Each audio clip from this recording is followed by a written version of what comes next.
حي على الفلاح.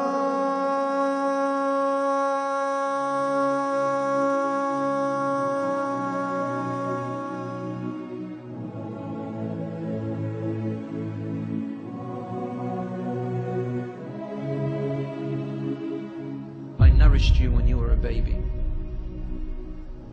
and I looked after you in care as you grew up until you became an adolescent. You lived upon what I worked for and strived and sacrificed in my body and time and wealth, so that you may live healthy. Whenever a night passed you, when you were sick or ill or coughed, I was the first to be up, carrying you and looking upon you with my heart, afraid if an atom or a little breeze would harm you in any way. I could not sleep while seeing you sick until you slept, and then I slept. Who has the most right for my ultimate companionship and goodness? Your mother, your mother, your mother, and then your father. If you behave rudely, harshly, incorrectly towards your parents, stubborn, arrogant, rude, foul-mouthed towards them, don't be surprised tomorrow that when your kids grow up and they behave exactly like that towards you, then that time you're going to sit and reflect, you know, damn hell, that's exactly the same way I used to speak to my father. I don't even need to stand here and tell you from Quran and Sunnah, because the fact is, they're your parents, regardless of what Allah has said, regardless of what Rasulullah said. You must love them. There is no excuse.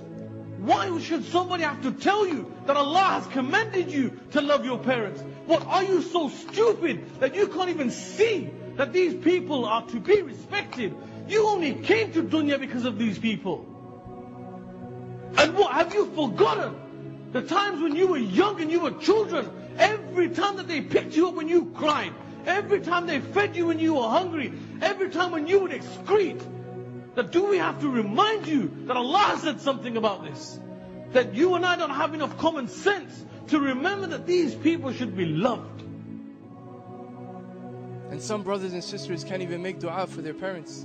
We have that luxury, dear brothers and sisters. Hold on to your parents for as long as you can, because one day you will be burying them, and on that day you will regret. My parents are not Muslim. My wife is in the audience and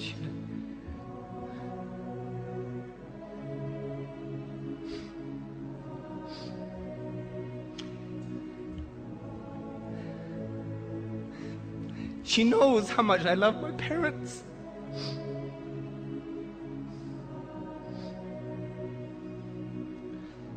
And my parents love me.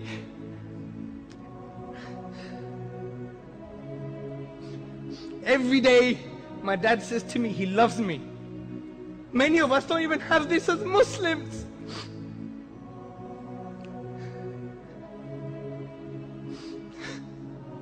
But if my dad dies like this, where is he gonna go?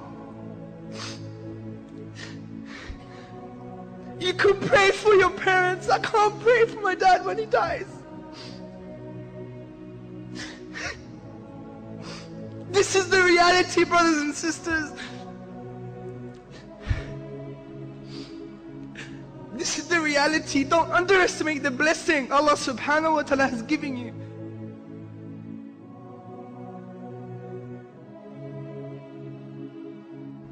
Don't make it too late, brothers and sisters. Don't make it too late.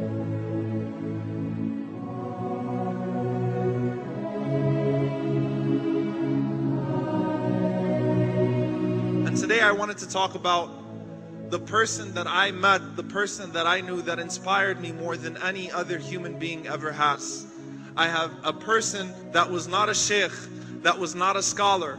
In fact, if you were to ask this person what madhab she followed, if you were to ask this person about some of the terms that we see floating around on Facebook today, she would not even know what they were. She's the most inspirational human being that I've ever met. And it's my mother. May Allah subhanahu wa ta'ala have mercy on her. Because many times we look for role models, we look for heroes, and we try to find them in books, or we try to find them, you know, as great scholars that live halfway across the world that we would never meet, but we neglect the role models and the heroes that are in our homes. How many of us would not even be here if our parents did not teach us La ilaha illallah? Yes, alhamdulillah, Allah subhanahu wa ta'ala guides people to Islam. But at the same time, how many of us are here because our parents cared enough about us to teach us the meaning of La ilaha illallah Muhammadan Rasulullah? And that's what we want to focus upon tonight, is that kindness that needs to return back to one's parents, that many of us have forgotten. There's one business thriving at the moment, and that's the old age pensioners' homes. It's big business. Paying to have your parents just put away from you. Sounds strange, but you know, many of us Muslims are following exactly the same methodology of thought. You know, I'm not very startled at times to find that people with short thobes and flowing beards and faces covered, that sometimes you find vile, vulgar, repulsive language coming out of their mouths, and even cursing and swearing towards their parents. It's not surprising. But you know, a damn good teacher and a damn good parent will always make sure there's a gap between you and them. Sometimes in our own lives, there's many things that our parents said, certain things that now, years later, you think, you know, that's exactly what my father said to me. And I was too arrogant and too rude to accept at that stage. And he said to me, one day you're going to accept it. And that's exactly what happens. What goes around, comes around. 3 supplications are answered without any doubt in the Sahih of Imam Bukhari. A father who prays for his son, a traveler who prays whilst on a journey, and an oppressed individual.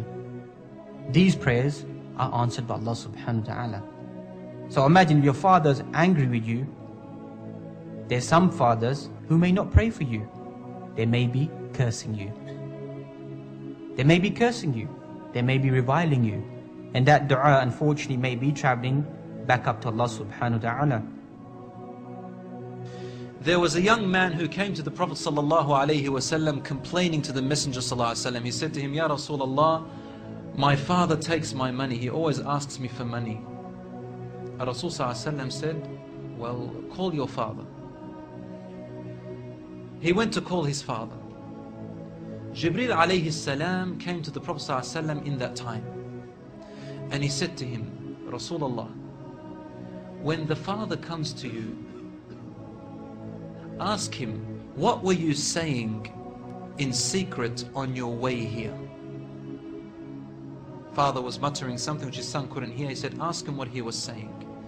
When the father approached the Rasul ﷺ, asked him, is it true what your son is saying? The father said, Ya Rasulullah, if he only knew what I'm using his money for anyway. I'm using it to look after his poor auntie. She is left without anybody. Where else am I putting it? Only in places where I have to. Using it towards his family. The Prophet ﷺ said, look, I want to ask you a question. Tell me about what you were saying in secret when you were coming towards me here. The father looked at the Prophet ﷺ and said, I made some verses of poetry. Rasul ﷺ said, please say them to me. And he said, oh son, I nourished you when you were a baby. And I looked after you in care as you grew up until you became an adolescent.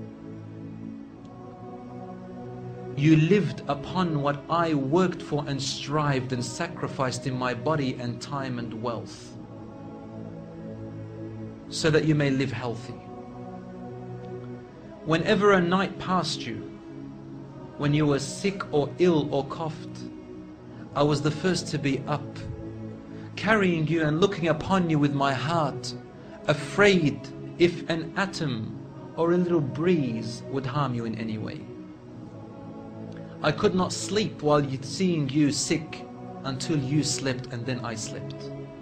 He said, when I used to see you sick, it was as if I was the one who was sick and ill, and so my eyes would always overwhelm with tears, but you never knew. And then he said, and when you finally reach the adulthood, which all my life I was anticipating and looking forward to seeing you become that. I mean, this is all he's doing, right? He's raising him, waiting for the day he's going to get married, the day when he will get his qualifications and finish, the day when he will get his skill, the day when he can stand on his feet, the day when he will rejoice, until you reach the day when I have all my life anticipated in my heart to see you reach and rejoice. You gave me a reward, and your reward was harshness and frowniness and mistreatment, as if I am the one who owes you and you owe me nothing. The way you treated me is like what a neighbor would treat his neighbor. I wish that you even gave me that. Al-Rasul sallallahu alaihi wasallam, he looked up at the father and the father looked at him, and the Prophet sallallahu alaihi wasallam's beard was soaked with tears. From his emotion, Al-Rasul sallallahu alaihi wasallam grabbed the boy from his chest. He shook him and said to him, you and everything you own belongs to your father. This hadith is narrated in Ibn Majah. Today we see children taking their own parents to court because they took their house or their property. Allahu Akbar. وقضى ربك ألا تعبدوا إلا إياه وبالوالدين إحسانا إما يبلغن عندك الكبر أحدهما أو كلاهما. That if one of them or both of them reaches very old age with you, فلا تقل لهما أف, then don't utter the sound, don't say the word uff to them. Don't utter that sound of displeasure towards them. Don't say anything bad or abrupt or offensive towards them. It's a sound. It's not like even a proper word. It's a sound. فَلَا تَقُلْ لَهُمَا أُفْ وَلَا تَنْهَرْهُمَا, and don't be abrupt, don't be rude with them. وَقُلْ لَهُمَا قَوْلًا كَرِيمًا, and say something very nice and respectful and noble to them. That first of all, don't disrespect them. If you notice here, Allah subhanahu wa ta'ala is giving us the bare minimum. Don't cross this line. He told us be excellent towards your parents, but He's showing us where the line is. Don't cross this line. Don't say oof to them. Don't be abrupt to them. Don't be rude with them. And if there's nothing else that you can do for them, there's nothing you have to offer to them, there's absolutely nothing you have to provide to them, to take care of them, to be good to them, then at the very least, just try to say something nice to them.